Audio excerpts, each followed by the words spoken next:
৭৪ নম্বর পৃষ্ঠায় বৈবাহিক ধর্ষণের কথা বলা আছে। একই জিনিস ৯ নম্বর এবং ৭০ নম্বর পৃষ্ঠায়ও আছে। বৈবাহিক ধর্ষণ এটা এমন এক শয়তানি, এটা হলো বিবাহ ব্যবস্থাপনা ধ্বংসের, বন্ধ করার সবচেয়ে বড় পায়তারা। এমনিতেই দাম্পত্য কলহ ঘরে ঘরে, চুন থেকে পান থেকে নুন খসলেই স্বামী স্ত্রীর মধ্যে ঝগড়া বিবাদ, সেখান থেকে বিচ্ছেদ হয়ে যাচ্ছে, সংসারগুলো ভেঙে খানখান হয়ে যাচ্ছে। এরপরে আবার নতুন করে বৈবাহিক ধর্ষণের আইন যখন হবে, তখন কি হবে? স্বামীর সাথে স্ত্রী, স্ত্রীর সাথে স্বামীর যদি বনিবনা না হয়, একটু কথা কাটাকাটি হয়েছে, স্বামীর বিরুদ্ধে স্ত্রী যে মামলা ঠুকে দেবে যে আমার ইচ্ছার বিরুদ্ধে আমার সাথে শারীরিক সম্পর্ক করেছে।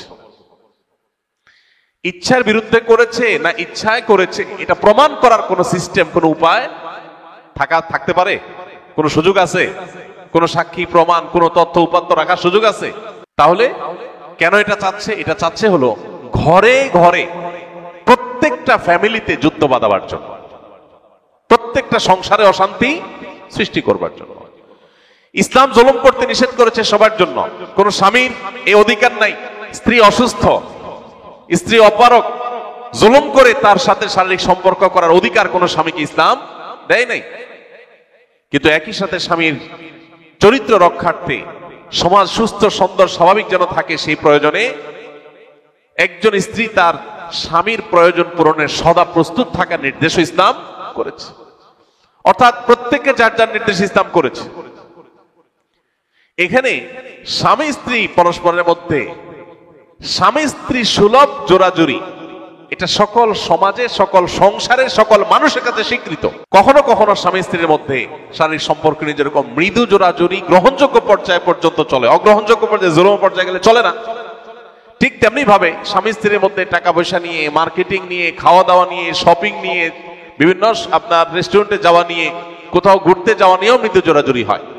এখন কোন স্ত্রী যদি তার স্বামীর পকেট থেকে টাকা নেয়, অনেক সময় টানাটানি হয়, হাতাহাতি হয়, মৃদু জোরাজুরি হয়, এগুলো স্বামী স্ত্রী সুলভ, বন্ধু সুলভ জোরাজুরি। স্বামী হয়তো রেস্টুরেন্টে যেতে চাচ্ছে না, স্ত্রী বলছে হ্যাঁ জামা গায়ে দাও, বের হ, তোমাকে যেতেই হবে আজকে। ইচ্ছার বাইরে একটু জোর করেই নিয়ে গেল। স্ত্রী চাচ্ছে ঘুরতে যাবে, স্বামী বলে না আমার ভালো লাগতেছে না, বলে না তোমার যেতে হবে বাইরে, একটু জোরাজোরি করে নিয়ে গেল। তাহলে সেটাকে বৈবাহিক ডাকাতি নাম দেন, বৈবাহিক ছিনতাই নাম দেন, কি বলেন?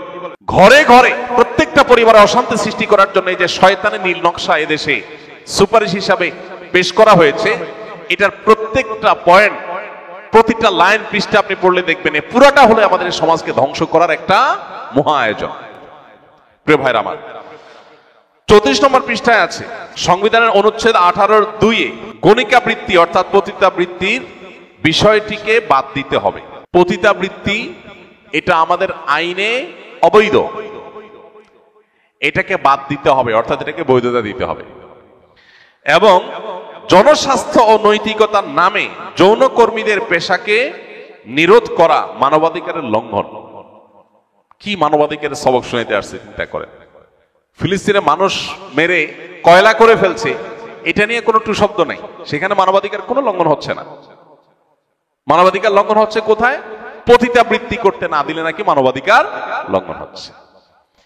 একজন নারী তার ভরণ পোষণের ব্যবস্থা যদি তার স্বামী, তার বাবা, তার ভাই না করে, ইসলামী শরিয়ার বিধান অনুযায়ী রাষ্ট্র তার সমস্ত খরচ খরচা দিতে বাধ্য, রাষ্ট্র করবে, সমাজ করবে। সেটা না করে তাকে পতিতাবৃত্তির পথে আপনি অগ্রসর করে দিচ্ছেন। এদেশে যত নারী এই জঘন্য কর্মে, এই ঘৃণ্য কর্মে যারা লিপ্ত হয়েছেন বা যারা এটাকে পেশা হিসেবে বেছে নিয়েছেন, একজন একজন করে যদি সবার সাক্ষাৎকার সংগ্রহ করা হয়, দেখা যাবে প্রত্যেকের জীবনে প্যাথেটিক ইতিহাস আছে। কেউ এখানে স্বেচ্ছায় আসে নাই, তাদেরকে কোনো দালাল চক্র জুলুম করে অন্যায় ভাবে তাদেরকে এই পথে এনেছে। সেখান থেকে তাদেরকে উদ্ধার করার কথা দরকার, সেটা কথা না বলে উল্টা বরং তাদের সেই কাজে যেন সারা জীবন তারা থাকে, সেই বন্দোবস্ত যারা করতে চায়, এরা নারীর বন্ধু, এরা নারীর শত্রু। আপনি নারীকে অধিকার দেওয়ার নাম করে আপনার ব্যবসা বন্দোবস্ত পাকাপোক্ত করছেন। আপনারা যারা সচেতন আছেন, পৃথিবীর খোঁজ খবর যারা রাখেন, আপনারা জানেন পর্ন ইন্ডাস্ট্রি, এই পর্ন ইন্ডাস্ট্রি হাজার হাজার কোটি টাকার বিজনেস। এখানে এই পতিতাবৃত্তির বৈধতা দিয়ে মূলত তাদের সেই ব্যবসাকে তারা জিয়ে রাখতে চায়, আর কিচ্ছু না।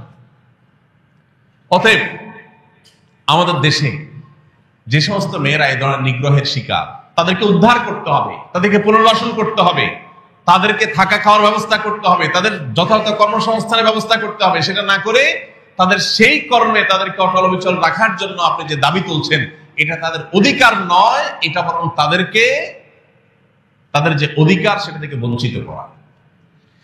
দেখুন, এই জিনিসটা তাদের কাছে এত বেশি গুরুত্বপূর্ণ যে এইটাকে তারা ৭৪ নম্বর পৃষ্ঠায়, ৩৭ নম্বর পৃষ্ঠায়, ১৩২ নম্বর পৃষ্ঠায়, ১৩৫ নম্বর পৃষ্ঠায়, ১৫৫ নম্বর পৃষ্ঠায়, অর্থাৎ পুরো সুপারিশনামার প্রতিটা পৃষ্ঠা বিভিন্ন জায়গায় তারা এটা লিখেছে। তার মানে তারা যে কোনো মূল্যে এদেশে পতিতাবৃত্তি এটাকে প্রতিষ্ঠা করতে চায়। তারা চায় মহল্লা মহল্লা এটা প্রতিষ্ঠা হয়ে যাক। ৩৭ নম্বর পৃষ্ঠায় তারা লিখেছে, যৌন পেশাকে অপরাধ হিসাবে চিহ্নিত না করা এবং শ্রম আইনে এটাকে স্বীকৃতি দেওয়া, এটা দাবি করেছে তারা। এখন দেখেন, গত 2 দিন আগে আমি এক ভাই, যিনি বিভিন্ন ধর্ম সম্পর্কে গবেষণা করেন, মুসলমান ছাড়াও হিন্দু, বৌদ্ধ, খ্রিস্টান বিভিন্ন ধর্ম সম্পর্কে তিনি পাণ্ডিত্য রাখেন, তাদের ধর্মগ্রন্থগুলো নিয়ে অনেক অগাধ নলেজ আছে। এরকম এক ভাইকে আমি অনুরোধ করেছি, ভাই আপনি একটু অন্যান্য ধর্মাবলম্বীদের ধর্মগ্রন্থে পতিতাবৃত্তি সম্পর্কে কি বলা আছে আমাকে একটু নোট করে দেন। তিনি গতকালকে আমাকে দিলেন জিনিসটা, আমি দেখলাম মুসলমানদের কাছে পতিতাবৃত্তি যেরকম হারাম, ঘৃণ্য কাজ, হিন্দুদের কাছে, খ্রিস্টানদের কাছে, বৌদ্ধদের কাছে, এদেশের প্রধান 4টি ধর্মের মানুষ দেশে বসবাস করে, সব ধর্মের মানুষের কাছে এটা সমানভাবে অপরাধ এবং ঘৃণ্য কাজ। তার মানে এই ব্যাপারে বাংলাদেশের সকল ধর্মের মানুষ ঐক্যবদ্ধ আছে, একমত আছে যে পতিতাবৃত্তি এটা কোনো ভালো কাজ নয়, এটা নোংরা কাজ, জঘন্য কাজ। একজন নারীকে অনেক ভালো কাজে, সমাজের উন্নয়নমূলক কাজে ব্যবহার করা যেতে পারে, তাকে বিভিন্ন ভালো ভালো কাজে পেশা নিয়োজিত করা যেতে পারে, কিন্তু তাকে এরকম অসম্মানজনক কাজে যারা নিয়ে আসে, সেই দালালরা তাদের ব্যবসায়ী টিকায় রাখার জন্য পর্ন ইন্ডাস্ট্রির মাধ্যমে হাজার হাজার কোটি টাকা বিজনেস করার জন্য তারা এই ধরনের প্রস্তাবনা করেছে। এই ব্যাপারে বাংলাদেশের সকল মুসলমান শুধু না, সকল ধর্মের মানুষ একমত। সকল ধর্মের মানুষ যে বিষয়ে একমত, সে বিষয়ে কিভাবে, সেটার বিরোধিতা কিভাবে একটা তথাকথিত সংস্কার কমিশন প্রস্তাব পেশ করতে পারে? আমি এই জন্য শুরুতে বলেছি, এটা হলো আমাদের পরিবার ব্যবস্থাপনা, আমাদের সমাজ ব্যবস্থাপনার বিরুদ্ধে রীতিমতো যুদ্ধের শামিল। আপনারা জানেন, এইডস, আরো পৃথিবীতে জঘন্য যত সব রোগ, যেগুলোর কারণে মানুষ নিশ্চিত মৃত্যুর কোলে ঢলে পড়ছে, পৃথিবীর বহু দেশ সাফার করছে এইডস সহ বিভিন্ন রোগ নিয়ে। এই রোগের প্রধান কারণই হলো এই পতিতাবৃত্তি। এর ফলে আরো সমাজে যে সমস্ত অনাচার হয়ে থাকে, সেগুলোর ফিরিস্তি অনেক লম্বা। অতএব এইটাকে নাকি বৈধতা দিতে হবে, সে বিষয়ে তারা সুপারিশ করছে। ১০৫ নম্বর পৃষ্ঠায় আছে, শরীর আমার, সিদ্ধান্ত আমার। ভ্রষ্ট এনজিও গুলো দীর্ঘদিন পর্যন্ত সমাজের গ্রামে গঞ্জে গোপনে যে কথা বলতো, এখন তারা রাষ্ট্রযন্ত্র দিয়ে সে কথা বলার চেষ্টা করছে। তাদের সাহস কোথায় গিয়ে ঠেকেছে আপনি চিন্তা করতে পারেন। একজন মুসলমানের বিশ্বাস কি শরীর তার, সিদ্ধান্ত তার, না শরীর যে যার সৃষ্টি, যার সিদ্ধান্ত তার? আমরা নিজেরা আল্লাহর বিধান অনুযায়ী মানতে না পারলেও বিশ্বাস আমাদের এটা আছে, মানা উচিত। আমি পারছি না, কিন্তু উচিত, আল্লাহ আমাকে সৃষ্টি করছেন তার নির্দেশ অনুযায়ী চলা। এখানে শরীর আমার, সিদ্ধান্ত আমার মানে হলো ধর্মকে সাইড করে ফেলা, কোরআন হাদিসকে সাইড করে ফেলা।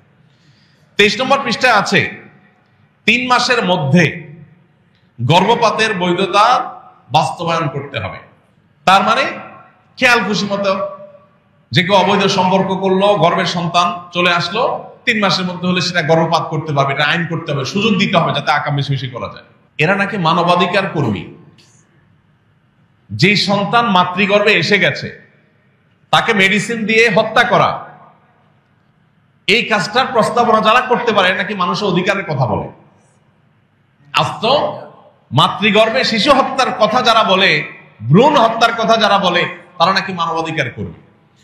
10 নম্বর পৃষ্ঠায় আছে, রাষ্ট্র হবে ইহজাগতিক এবং মানবিক। খেয়াল করেন, রাষ্ট্র হবে ইহজাগতিক। রাষ্ট্রে পরকাল নিয়ে কোনো ভাবনার নামগন্ধ থাকতে পারবে না।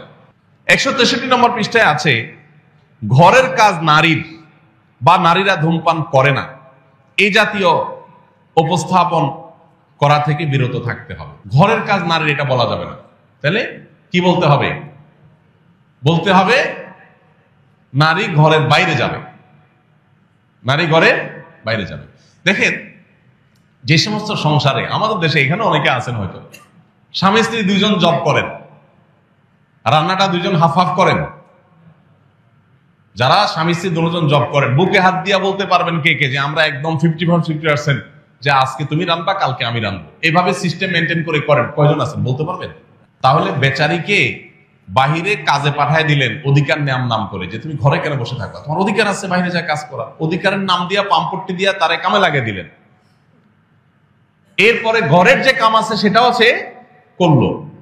তাহলে ডিউটি কি কম হলো না ডাবল হলো? আচ্ছা, এরপরে আসেন, আল্লাহ তাআলা সন্তান নারীর গর্ভে দিবে, ছেলের গর্ভে দিবেন না, এটা আল্লাহর সিস্টেম। সন্তান গর্ভ দেওয়ার পর 10 মাস অনেকটা বিছানায় শুয়ে থাকতে হয়। এর মতো হার্ড ডিউটি আপনি তো 10 বছরও করতে পারবেন না। তারে তো বাহিরে আপনি কাজে পাঠিয়ে দিচ্ছেন, আপনার সাথে নিয়ে যাচ্ছেন, সেও জব করতেছে, কিন্তু তার যে সন্তান গর্ভধারণ করার ডিউটি, ওইটা কি হাফ নিতে পারছেন আপনি? এরপর 2 বছর ধরে যে সন্তানকে দুধ পান করাইতে হবে, এটা তো খুব শান্তির কাজ না? এর চেয়ে কঠিন ডিউটি আরেকটা আছে।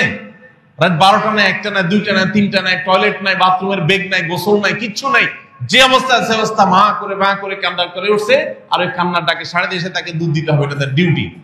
এই কঠিন ডিউটিটা যদি বলেন যে তুমিও তো চাকরি করো, আমিও চাকরি করি, কষ্ট তোমারও হয় আমারও হয়, তাহলে দুধ তুমি 1 বছর খাও, 1 বছর আমি খাও, কোন সুযোগ আছে? আল্লাহর সিস্টেমের উপরে এই শয়তানি, পশ্চিমারা এগুলো করে তাদের পরিবার ব্যবস্থাপনা, তাদের সমাজ শেষ হয়ে গেছে, ধ্বংস হয়ে গেছে।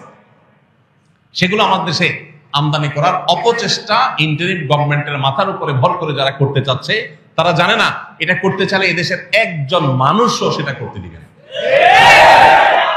আমরা সরকারের ভালো কাজের প্রশংসা করে দেখি, এই নয় যে সরকারের এত বড় সাহস হবে এদেশের সকল ধর্মের মানুষের বিশ্বাসের বিরুদ্ধে তারা দাঁড়াবে, এত বড় দুঃসাহস করা, এটা কোন সুযোগ এই সমাজে অন্তত। এই কথাগুলো আমার বলা লাগতো না, যেখানে মাননীয় প্রধান উপদেষ্টা নিজে বলছেন যে এটা ছাপায় বিলি করা দরকার, এটা পাঠ্যপুস্তকে পড়ানো দরকার, এটা নাকি এত গুরুত্বপূর্ণ ভালো ভালো জিনিস এটাতে আছে। ওনার ভালো কাজের প্রশংসা আমরা করবো, তাই বলে এই ধরনের জঘন্য কথা, এটার সমালোচনা অবশ্যই আমাদেরকে করতে হবে, এটা আমাদের দায়িত্ব। ভাইরা আমার, এরপর দেখেন 100 পৃষ্ঠায় আছে এই সুপারিশনামা, যৌন শিক্ষা নিশ্চিত করতে হবে। যৌন শিক্ষা নিশ্চিত করতে হবে। পৃথিবীর অন্য সব প্রাণী তাদের বংশধারা পৃথিবীতে টিকে থাকে যৌন শিক্ষার মাধ্যমে, তো নাকি? তারা কোন স্কুলে গিয়ে যৌন শিক্ষা নেয়? দেখেন, নারী বলেন পুরুষ বলেন, প্রত্যেকটা মানুষের আল্লাহ তাআলা একটা নির্দিষ্ট বয়সে আসার পর তার ভিতরে শারীরিক যে চাহিদা দিয়েছেন, এটা যাতে সে বিপদগামিতার পথে না করে, এক্ষেত্রে যেন সে অসতর্ক না হয়। প্রত্যেকটা পরিবারেই মায়েরা মেয়েদেরকে এবং কোনো কোনো ক্ষেত্রে বাবারা ছেলেদেরকে, অথবা বিভিন্ন ভাবে ছেলে মেয়েদেরকে পারিবারিকভাবে এগুলো শেখানো হয়, শালীনতা এবং লজ্জাশীলতার গণ্ডির মধ্যে থেকে। এরা চায় যে এই লাজ লজ্জা শরম সব উঠে যাক। এই আমলে যত সংস্কার কমিশন যত সংস্কার প্রস্তাবনা করেছে, তার 2টা 4টা 6টা পয়েন্ট নিয়ে আপনার আমার কারোর ভিন্ন মত থাকতে পারে, কিন্তু এই তথাকথিত নারী বিষয়ক সংস্কার কমিশন, এদের এই প্রস্তাবনার আগা গোড়া পুরাটাই নর্দমায় ছুঁড়ে ফেলে দেওয়ার মতো, এই পুরাটাই ড্রেনে ফেলে দেওয়ার মতো। এদেশের একজন মানুষের অস্তিত্ব, শুধু মুসলমান নয়, একজন মানুষের অস্তিত্ব বেঁচে থাকতেও ইনশাআল্লাহ এই নষ্ট জিনিসের একটা লাইনও বাস্তবায়ন করতে দেওয়া হবে না। আমাদের প্রত্যেকটা মানুষকে সচেতন হতে হবে। কি শয়তানি আয়োজন করেছে, আমি যদি আরো সময় থাকতো সবগুলা পয়েন্ট আপনাদেরকে বলতে পারতাম। আপনারা অবাক হতেন যে 300 সম্ভবত 18 বা 3 শতাধিক পৃষ্ঠা, এই পুরো গবেষণা আপনার সুপারিশনামার মধ্যে প্রতিটা লাইনে লাইনে এই সমাজের সমস্ত কৃষ্টি কালচারের বিরুদ্ধে যুদ্ধের ঘোষণা করা হয়েছে। সোজা কথা, আল্লাহ তাআলা এদেরকে হেদায়েত দান করুন। আমাদের দেশ আর যেন ভুল পথে না যায়, আল্লাহ আমাদেরকে সেই তৌফিক দান করুন। আমাদের সবাইকে সজাগ থাকতে হবে, সতর্ক থাকতে হবে, যার যার জায়গা থেকে অনাচারের বিরুদ্ধে মুখ খুলতে হবে।